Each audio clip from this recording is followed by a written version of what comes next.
ಬೆಂಗಳೂರಿನ ಕೋಗಿಲು ಲೇಔಟ್ ಸರ್ಕಾರಿ ಜಾಗ ಒತ್ತುವರಿದಾರರಿಗೆ ಪುನರ್ವಸತಿ ತಿಕ್ಕಾಟ ಜೋರಾಗಿದ್ದು ಇದೀಗ ಸರಣಿ ಸಭೆಗಳ ನಂತರ ಕಂದಾಯ ಇಲಾಖೆ ಅಂತಿಮ ನಿರ್ಧಾರಕ್ಕೆ ಬಂದಿದೆ. 5 ವರ್ಷದಿಂದ ವಸೀಂ ಲೇಔಟ್ ಹಾಗೂ ಫಕೀರ್ ಲೇಔಟ್ ವಿಳಾಸದ Aadhaar card, voter ID, ration card ಇದ್ದವರಿಗಷ್ಟೇ ಪುನರ್ವಸತಿ ನೀಡೋದಕ್ಕೆ ನಿರ್ಧರಿಸಿದ್ದಾರೆ. 262 ಮಂದಿಯಿಂದ ಮನೆಗಾಗಿ ಅರ್ಜಿ ಸಲ್ಲಿಕೆ ಮಾಡಿದ್ದು, ದಾಖಲೆಯ ಪರಿಶೀಲನೆಯ ಸಂದರ್ಭದಲ್ಲಿ ಕೇವಲ 37 ಮಂದಿ ಮಾತ್ರ ಅರ್ಹರಾಗಿದ್ದಾರೆ. ಅರ್ಹ ಕುಟುಂಬಗಳ ಬಗ್ಗೆ ಸದ್ಯದಲ್ಲೇ ಸಚಿವ ಕೃಷ್ಣ ಬೈರೇಗೌಡ ಜಮೀರ್ಗೆ ವರದಿಯನ್ನ ಸಲ್ಲಿಸಲಿದ್ದು ಶೀಘ್ರದಲ್ಲೇ ವಸತಿ ನೀಡಲಾಗುತ್ತೆ.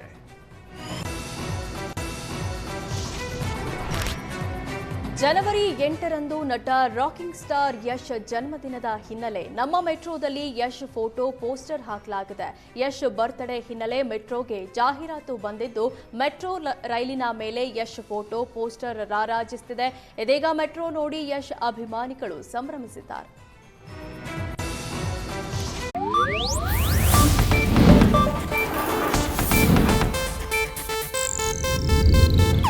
ಇದು ಏಷ್ಯಾನೆಟ್ ನ್ಯೂಸ್ ನೆಟ್ವರ್ಕ್ ಪ್ರಸ್ತುತಿ.